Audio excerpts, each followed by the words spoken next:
Oke, assalamualaikum warahmatullahi wabarakatuh. Pada kesempatan kali ini kita akan membahas tentang routing dinamik atau dynamic routing.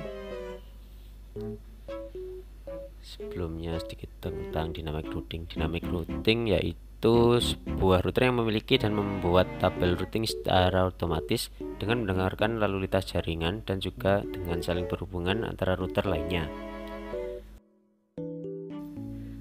Protokol routing mengatur router-router sehingga dapat berkomunikasi satu dengan yang lain dan saling memberikan informasi routing yang dapat mengubah isi forwarding table tergantung keadaan jaringannya. Dengan cara ini, router-router mengetahui keadaan jaringan yang terakhir dan mampu meneruskan data ke arah yang benar. Dengan kata lain, routing dinamik adalah proses pengisian data routing di tabel routing secara otomatis. Nah, untuk jenis-jenis dari routing dinamik ada RIP atau Routing Information Protocol, kemudian IGRP, Internal Gateway Routing Protocol, OSPF atau Open Source Path First, EIGRP atau Enhanced Internal Gateway Routing Protocol, dan BGP yaitu Border Gateway Protocol. Nah, kali ini kita akan membahas tentang RIP atau Routing Information Protocol. RIP adalah sebuah protokol routing dinamik yang digunakan dalam jaringan LAN dan WAN. Oleh karena itu, protokol ini diklasifikasikan sebagai Interior Gateway Protocol atau IGP. Protokol ini menggunakan algoritma Distance Vector Routing. Pertama kali didefinisikan dalam RFC 1058 pada tahun 1988. Protokol ini telah dikembangkan beberapa kali sehingga terciptalah RIP versi 2 yang dikembangkan pada RFC 2453. Kedua versi ini masih digunakan sampai sekarang. Meskipun begitu, secara teknis mereka telah dianggap usang oleh teknik yang lebih maju seperti OSPF dan protokol OSI, ISIS. RIP juga diadaptasi untuk digunakan dalam jaringan IP versi 6 yang dikenal sebagai standar RIP Next Generation atau generasi berikutnya yang diterbitkan pada RFC 2080 yang keluar pada tahun 1997. Untuk cara kerjanya, yang pertama yaitu host mendengar pada alamat broadcast jika apakah ada update routing dari gateway. Kemudian akan memeriksa terlebih dahulu routing table lokal jika menerima update routing. Jika rutenya belum ada, informasi segera dimasukkan ke routing table. Namun jika sudah ada, metrik yang terkecil akan diambil sebagai acuan. Rute melalui suatu gateway akan dihapus jika tidak ada update dari gateway tersebut dalam waktu tertentu. Khusus untuk gateway, RIP akan mengirimkan update routing pada alamat broadcast di setiap network yang terhubung.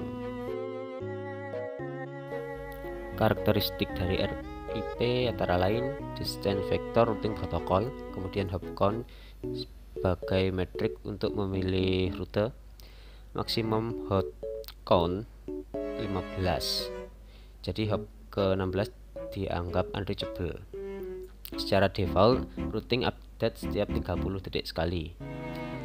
RIP versi 1 atau Classful Routing Protocol tidak mengirimkan subnet max pada update, sedangkan pada versi 2 yang terbaru dia mengirimkan subnet max pada setiap update-nya. Nah, untuk lebih jelasnya, mari kita simak praktikum yang akan saya lakukan berikut ini.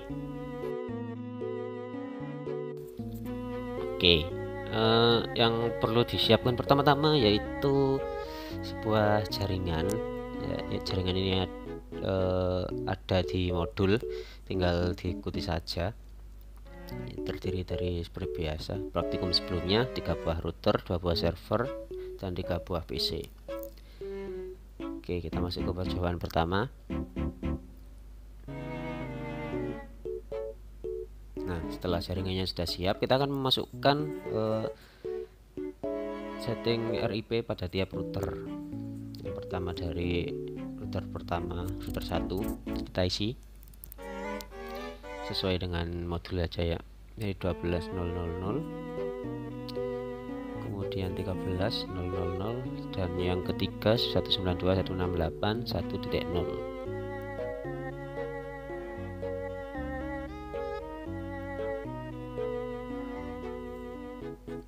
Ya, kemudian ke router 2 dan router 3 juga.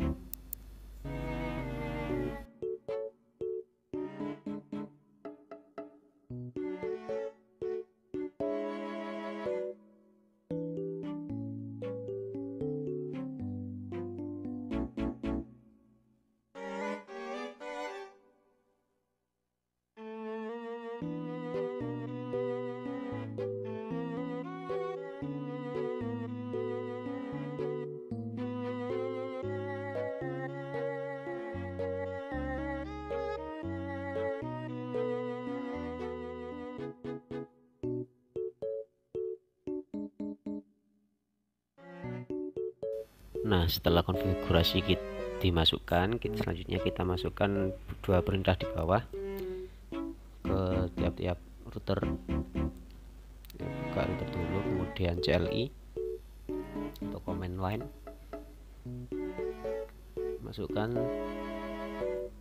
yang pertama itu no auto summary, dan kedua version 2. Begitu juga di router 2 dan router 3.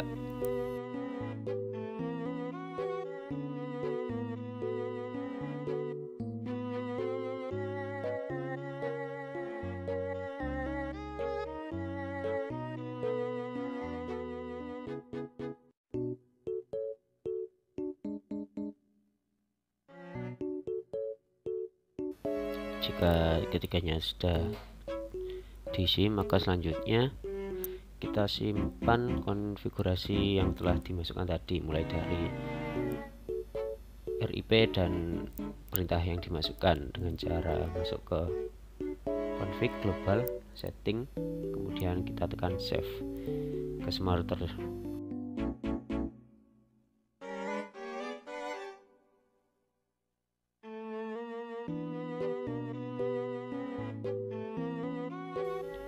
Setelah tersimpan, kita tekan ALT plus S untuk merestart ulang konfigurasi yang telah kita siapkan tadi.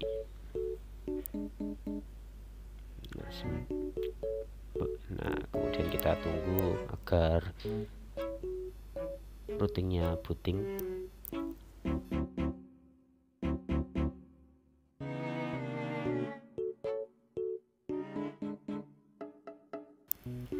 Nah, setelah router kembali nyala, selanjutnya kita akan mencoba ke mode simulasi. Sebelumnya kita masukkan dahulu perintah show IP route.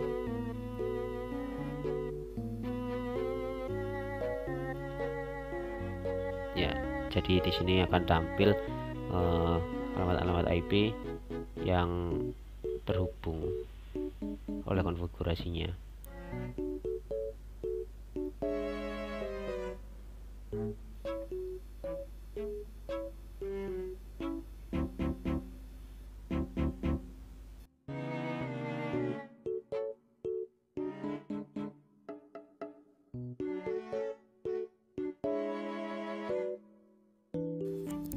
Nah, kalau sudah seperti biasa, kita masuk ke mode simulasi, kemudian kita atur filter untuk paket yang akan ditampilkan.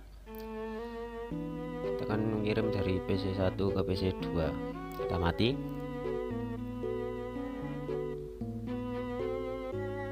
Ya, terkirim dengan sukses.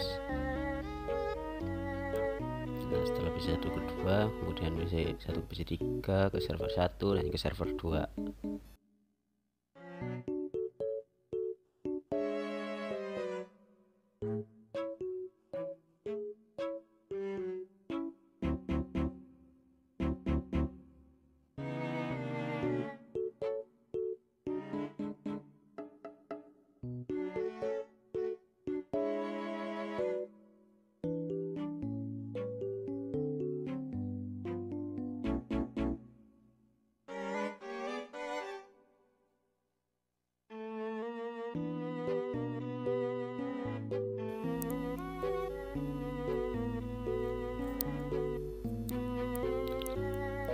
lanjut, kemudian dari PC3 ke PC1, PC2, server 1 dan server 2.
Dan yang terakhir, dari server 1 kita kirim ke server 2, PC1, 2 dan PC3.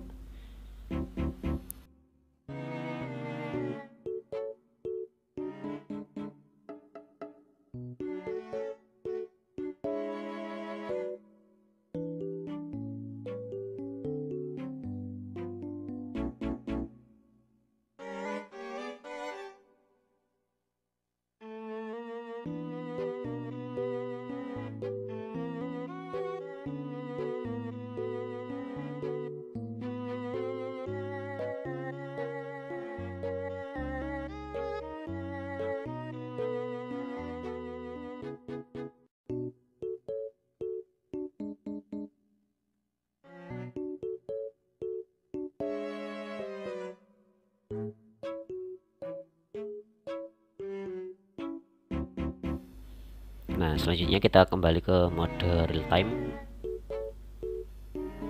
untuk melakukan trace.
Nah, setelah selesai kita akan buat skenario, akan memutuskan hubungan antara router 1 dan router 3. Kemudian kita akan lihat apakah proses transfer paket tetap berjalan apa tidak bisa sama sekali. Jadi kita disable di sini. Kita akan mengulangi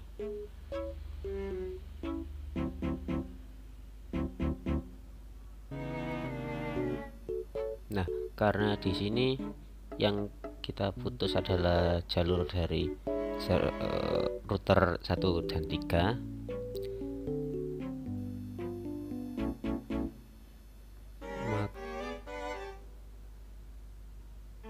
Jadi sudah kita bisa dipastikan bahwa PC 3 dan menuju server 1 maupun 2 sudah pasti bisa, karena jalur mereka tidak diputus. Nah, maka kita akan melewati PC 3 langsung saja dari PC 1 server 1 dan PC 1 server 2.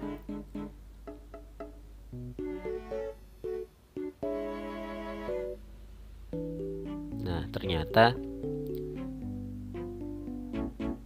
paket dapat diantarkan dengan selamat sampai server 1,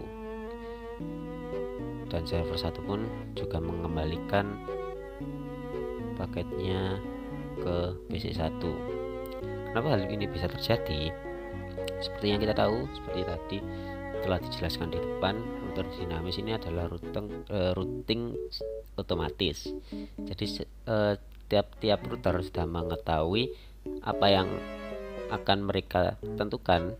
Jadi jalan mana yang akan mereka pilih apabila salah satu jalur tidak dapat digunakan.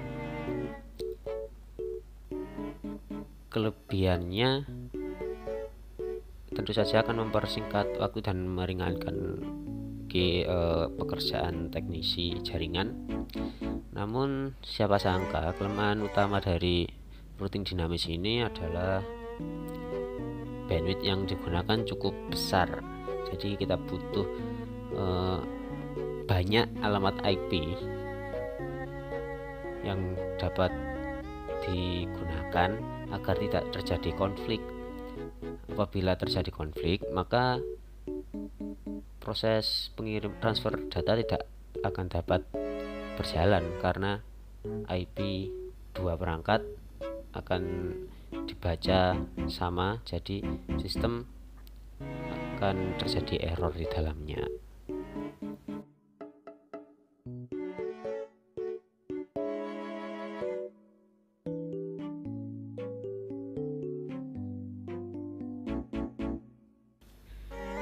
Nah, demikian praktikum dari saya.